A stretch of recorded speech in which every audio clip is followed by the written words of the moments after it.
Jangan skip. Betul ke bunuh kucing boleh bawa hukuman mati? Bunyi keterlaluan. Tapi ini benar-benar berlaku. Di Mesir Purba, kucing dianggap haiwan suci. Dikaitkan dengan Dewi Bastet. Lebih mengejutkan, membunuh kucing walaupun tidak sengaja boleh dihukum mati. Ini bukan undang-undang kecil. Ia diambil sangat serius. Pada zaman itu, kucing bukan sekadar haiwan peliharaan, tetapi simbol perlindungan dan keberkatan. Dan yang paling pelik, ada catatan bahawa orang ramai sendiri akan menghukum sesiapa yang membunuh kucing, walaupun tanpa arahan rasmi.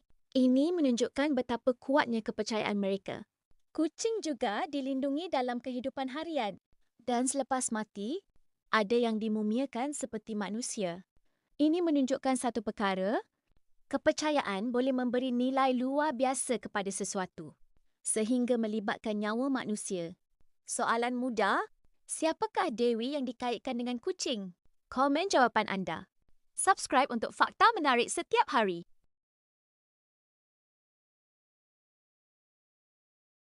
Jangan skip. Kenapa haiwan ganas seperti buaya dijadikan dewa? Bunyi berbahaya. Tapi ini realiti Mesir Purba. Di Mesir Purba, buaya bukan sekedar haiwan liar. Lebih mengejutkan, ia dipelihara di dalam kuil sebagai simbol dewa sobek. Buaya ini dijaga dengan rapi, diberi makan, dihias dengan perhiasan seolah-olah makhluk suci. Ini bukan sekadar simbol. Ia dianggap jelmaan dewa di bumi.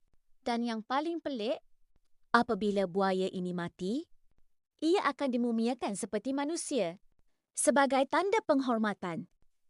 Pada zaman itu, manusia hidup dekat dengan alam dan mengaitkan kuasa alam dengan kepercayaan.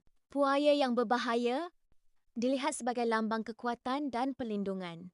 Ini menunjukkan satu perkara, apa yang kita takut boleh menjadi sesuatu yang disembah, bergantung pada kepercayaan. Soalan mudah, apakah nama dewa yang dikaitkan dengan buaya? Komen jawapan anda. Subscribe untuk fakta menarik setiap hari. Jangan skip. Kenapa haiwan ganas seperti buaya dihias dengan emas? Bunyi mustahil. Tapi ini benar-benar berlaku. Di Mesir Purba, buaya dianggap suci dan dikaitkan dengan dewa sobek. Lebih mengejutkan, buaya yang dipelihara di kuil dihias dengan emas dan permata.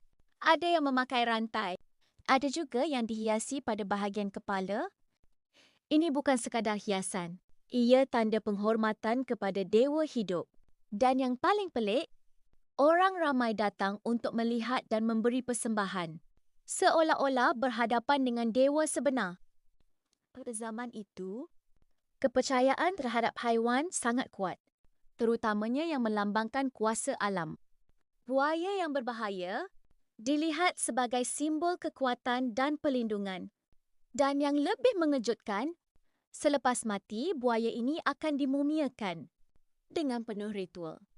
Ini menunjukkan satu perkara, nilai sesuatu boleh berubah sepenuhnya melalui kepercayaan. Dari haiwan ganas menjadi makhluk suci. Soalan mudah, apakah yang digunakan untuk menghias buaya ini? Komen jawapan. Subscribe untuk fakta menarik setiap hari. Jangan skip. Kenapa burung boleh jadi hadiah kepada dewa? Macam pelik. Tapi ini realiti Mesir Purba.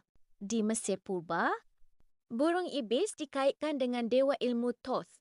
Lebih mengejutkan, berjuta-juta burung ibis dikorbankan sebagai persembahan kepada dewa. Ia bukan sekadar korban biasa.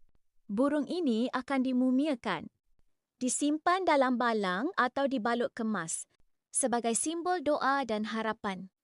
Dan yang paling pelik, ada tempat khas untuk ternak ibis, hanya untuk dijadikan korban. Pada zaman itu, ilmu dianggap sesuatu yang suci dan Dewa Thoth dipercayai menjaga pengetahuan.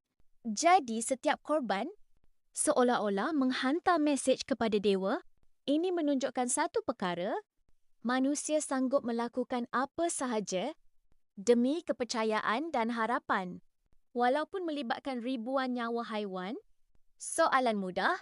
Burung apakah yang dikorbankan untuk dewa ilmu? Komen jawapan anda. Subscribe untuk fakta menarik setiap hari. Jangan skip. Kenapa haiwan biasa pun dijadikan mumia? Bunyi pelik. Tapi ini realiti Mesir Purba. Di Mesir Purba, bukan manusia sahaja dimumiakan. Lebih mengejutkan, anjing, monyet, ikan, malah kumbang pun ada mumia. Ini bukan kes terpencil. Jumlahnya mencecah juta. Setiap haiwan ada maksud tersendiri. Anjing dikaitkan dengan perlindungan. Monyet dengan hiburan dan simbol tertentu. Kumbang pula melambangkan kelahiran semula. Dan yang paling pelik, ada haiwan yang dimumiakan bukan kerana mati secara semula jadi, tetapi memang dibela khas untuk dijadikan korban. Selepas itu, dimumiakan sebagai persembahan kepada dewa. Pada zaman itu, haiwan dianggap jambatan antara manusia dan dunia dewa. Jadi mumia haiwan bukan sekadar ritual pelik, tetapi sebahagian kepercayaan spiritual mereka. Ini menunjukkan satu perkara, apa yang kita anggap biasa hari ini boleh jadi sangat suci pada masa lalu. Soalan mudah. Sebut satu haiwan yang turut dimumiakan di Mesir Purba. Komen jawapan anda.